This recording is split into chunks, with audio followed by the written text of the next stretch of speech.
We're ready for some cooler weather, just wait a little while longer. Now we're going to start the week off with warm temperatures. We're going to keep this November warmth rolling through at least the middle of the week, but next weekend we could be talking much colder temperatures here across the Tennessee Valley. So as we get things started off this evening, just a couple of showers off to our west. We have the stationary boundary kind of just sitting over the Tennessee Valley.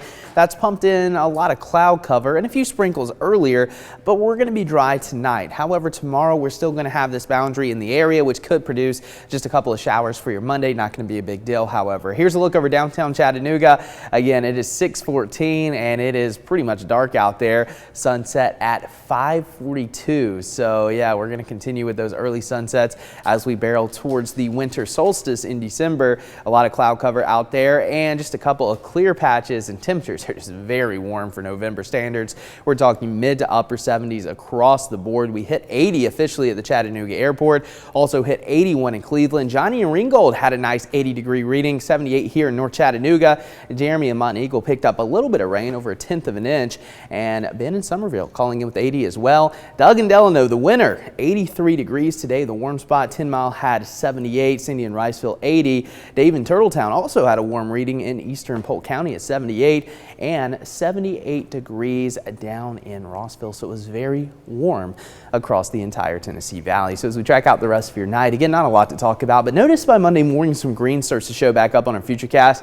Again, we'll have a couple of showers around, very similar to this morning. You may get 10-15 minutes of drizzle to light rain, and then you're pretty much done for the day. That's all we're really expecting for Monday.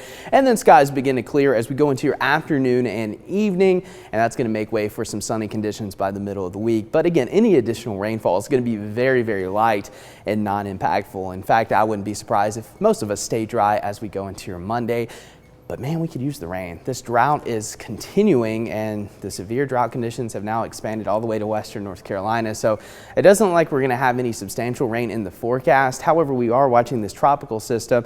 Initially, it looked like it would potentially bring a little bit of rain to the Tennessee Valley, but notice the latest spaghetti plots has this kind of curving out pretty quickly to see. It has an 80 to 90% chance of development here within the next 2 to 5 days. So likely to become our next named storm. We also have another area entrance that's not really going to affect any land masses, but here's a look again at your Atlantic hurricane names. Next up would be either Nicole or Owen, so we're going to watch those two areas, and keep in mind the hurricane season doesn't officially wrap up until the end of this month. And as for your temperatures, look at this. I mean, this is basically a roller coaster. You're at the pinnacle as we go into your Monday and Tuesday. By the weekend, we're going to be nearly 30 degrees cooler during the daytime, as those lows drop to about 15 degrees below average, and we're talking overnight lows below freezing potentially.